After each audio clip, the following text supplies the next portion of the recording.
let's suppose. Let's suppose what, you ask? I'm glad you asked. Let's suppose that one of our most beloved childhood cartoons had a little bit of a different spin on it. My name is Not Your Average Joe, and I am coming to you on the start of a new series, one that I've been looking forward to doing for a little while now. And we're going to take a look at what if... Oop, wait, I can't do that because apparently someone decided to copyright it. Copyright YouTube, by the way. Sonic X was my childhood cartoon.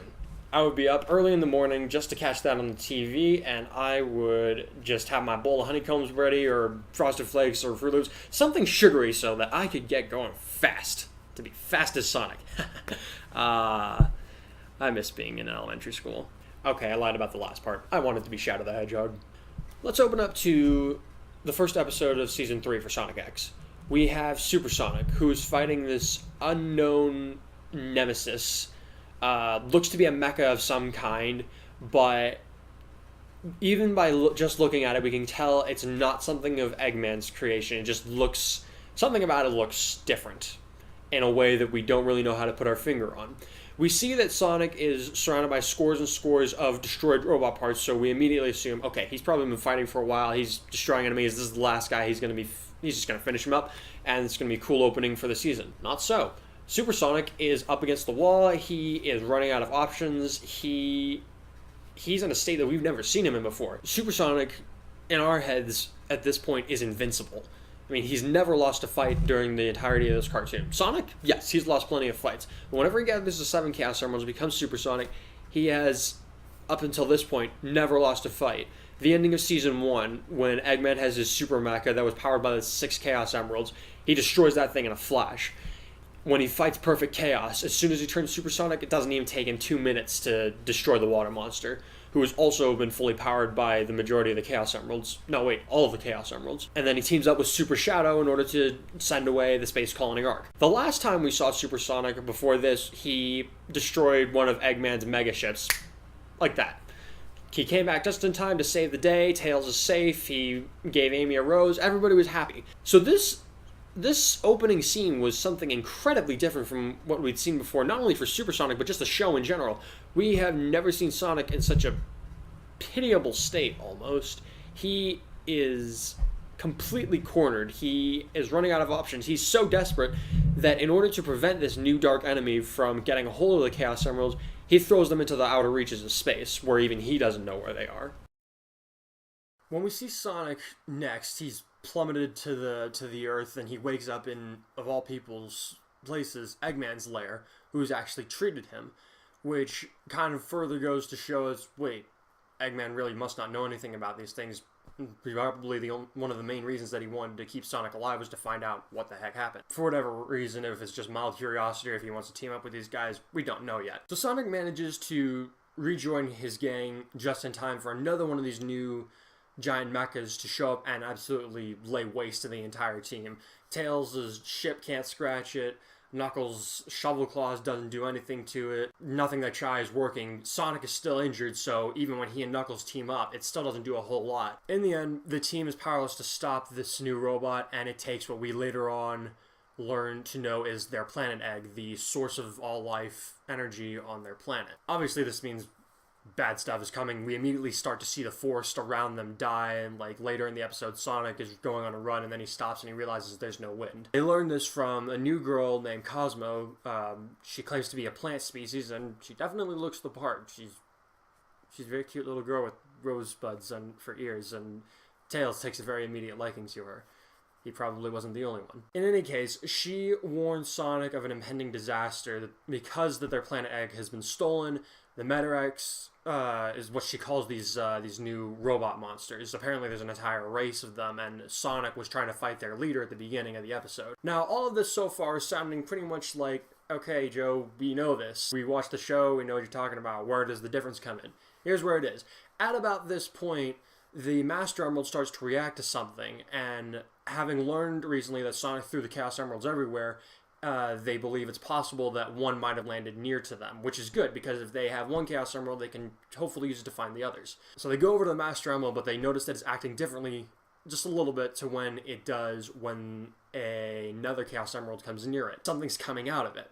And in the anime or the TV show or cartoon, whatever you want to call it, Chris Thorndike came out and he was a little kid. I think that the producers did this just because they wanted to have the kid Chris back and it was a good dynamic for the kids that were watching it. I agree. I'm going to take a little bit more of a realistic turn on it. There was really no need for Chris to revert 12 years, even if time did pass differently between the worlds, because Sonic and his friends, they continued to age the same way no matter what world they were in.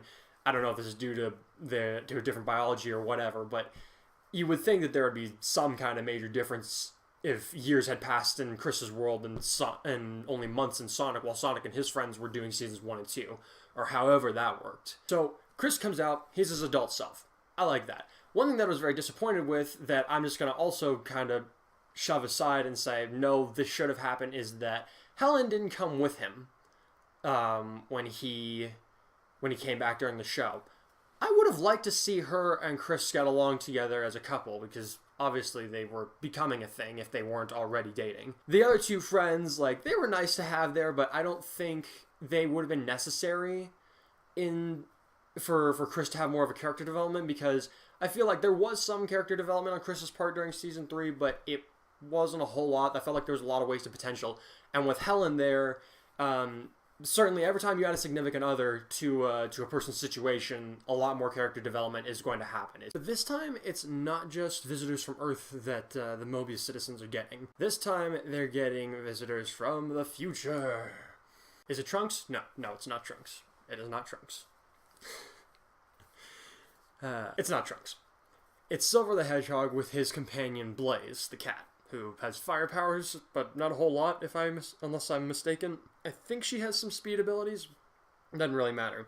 They're here with a message that in the future, Sonic is going to fail fighting against the Meta-Rex, and this is where Silver and Blaze come from. They come from a ruined future where everything is ruled by the Meta-Rex, and almost all creatures are dead, because remember, the end game of the Meta-Rex was to turn everything in the galaxy into plant life, and then everything would be quiet and still, and plants could just live in peace. Yeah, us mammals and the rest, we're not so down for that. So Silver manages to use the Chaos Emeralds in his future, whatever amount of energy that he was able to get out of them, and come back to the past and to warn Sonic and aid him in his fight. Silver and Blaze come back not only with the warning that Sonic will fail, but that he is going to be betrayed by someone close to him. If you've seen the show, you already know who this is, but the fact that Silver comes in saying that someone from Sonic's close group of friends is going to betray him, that's obviously going to make a few people a little angry. We saw how Knuckles distrusted Cosmo just because she showed up at the same time as the Meta-Rex. He's not going to take this very well. Like, him and Sonic fight like cats and dogs, or I guess hedgehogs and echidnas. Something like that. Knuckles is not going to trust these guys whatsoever. Doesn't matter through what circumstance. Amy, Cream, and Cheese are going to try and calm the whole situation down, and Chris and Helen are just going to be glad to see everybody again.